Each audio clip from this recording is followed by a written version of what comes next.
शेतकऱ्याच्या पुत्रांना किंवा शेतकऱ्याच्या मुलांना आपण कृषी शिक्षणाकडे वळावं यासाठी आपण कशा पद्धतीने आवाहन कराल? निश्चितच एक चांगलं सेक्टर आपण जर पाहिलं तर ॲग्रिकल्चर सेक्टर म्हणून एज्युकेशनसाठी आपण त्या ठिकाणी पाहावं.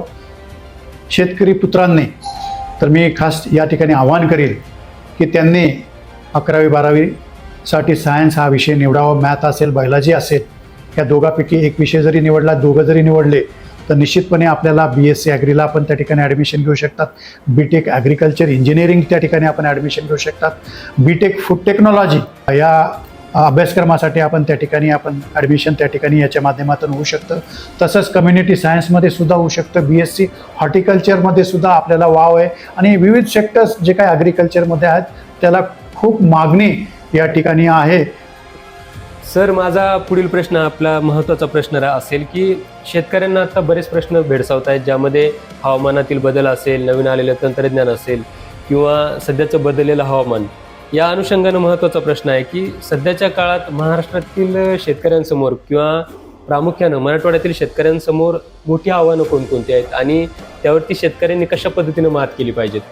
आपण प्रामुख्यानं जर पाहिलं तर बऱ्याचशा अडचणी शेतकऱ्यांना त्या ठिकाणी आहेत. जे काही तंत्रज्ञान शिफारशी त्या ठिकाणी विद्यापीठ करतंय, देतंय शेतकऱ्यांपर्यंत, त्या पद्धतीने त्या मानानं त्याचं अवलंबन त्या ठिकाणी होत नाही. बऱ्याचशा ठिकाणी आपण जर पाहिलं तर कापूस हा हलक्या जमिनीत घेतला जातो, ज्याची शिफारस मध्यम ते भारी जमिनीमध्ये त्या ठिकाणी केलेली आहे.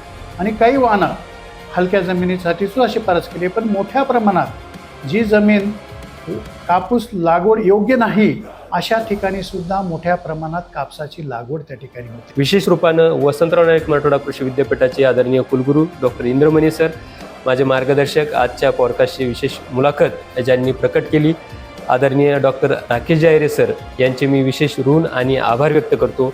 मी प्राध्यापक रवी शेळके आपल्या सर्वांना या लाईव्हच्या माध्यमातून, या पॉडकास्टच्या माध्यमातून अशाच प्रकारचे वेगवेगळे आपण मार्गदर्शनपर व्हिडिओज आणि माहितीपर मार्गदर्शनपर व्हिडिओ आपण घेणार आहोत.